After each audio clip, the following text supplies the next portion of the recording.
Barksdale Air Force Base is home to the 8th Bomber Wing, which flies the B-52 bomber. Since the B-52's introduction here in 1958, the base has housed one of the largest fleets of this aircraft in the U.S. military. You know that when a B-52 enters a conflict, that the decision makers, America's leadership, they're serious. And it just got serious if the B-52 entered the conflict, because B-52 says massive air power.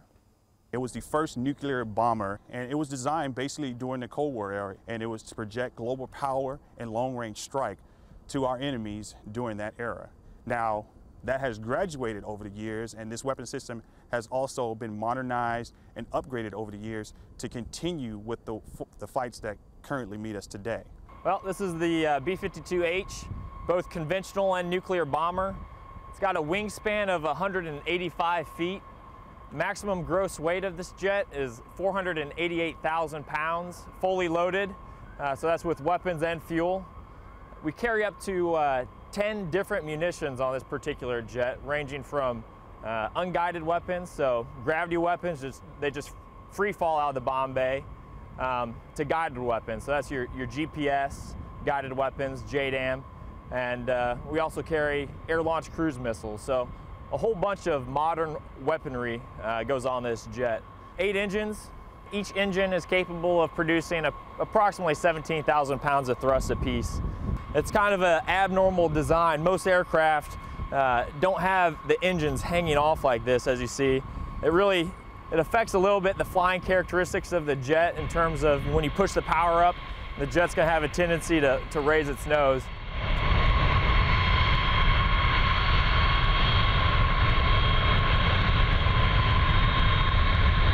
This is the bomb bay, 488,000 pound gross weight. So as we add weapons, it reduces the amount of fuel we can carry.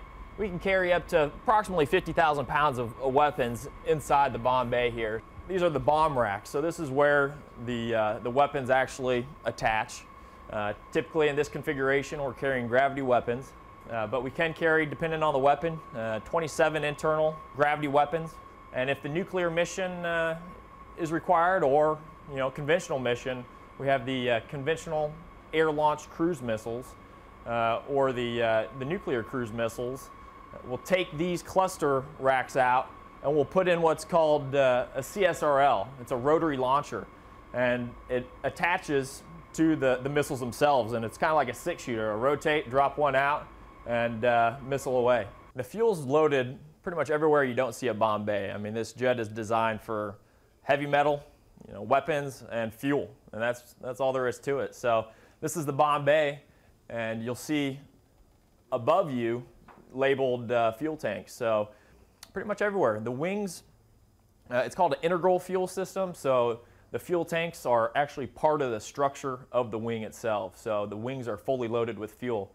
And that's why you'll see when the B-52s are parked, their wings are hanging low. And that's just because all that fuel weight in the wing is, pulling the wings to the ground. Whereas after landing, you do a long mission, the wings will be up in the air, almost 6 feet, and that's just because they don't have as much gas in the wing at that time.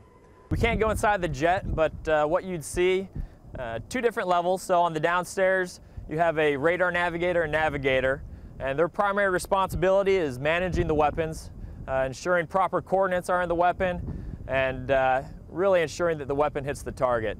On the upper level is where you'll have the pilot and the co-pilot. You can see the cockpit area up here. Relatively small compared to the overall size of the jet. Most people would expect a cockpit to be quite a bit bigger, but not a whole lot of room in there. 5 crew members is the standard crew complement, up to 10, but overall just not a whole lot of room. So you have the pilot right here and the co-pilot on the other side, and then the back, actually facing backwards, is where the EDUB, Electronic Warfare Officer section is. So that's really all there is to it. It's an older weapon system, but like we said, it gets the job done. It's still a very, very capable aircraft.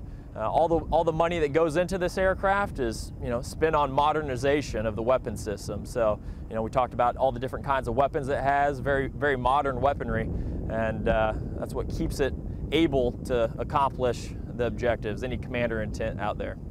The last production B-52H was delivered to Minot Air Force Base in North Dakota on the 26th of October of 1962, and it still provides the air power and the dominance that the United States Air Force needs today. It's considered an icon of American air power.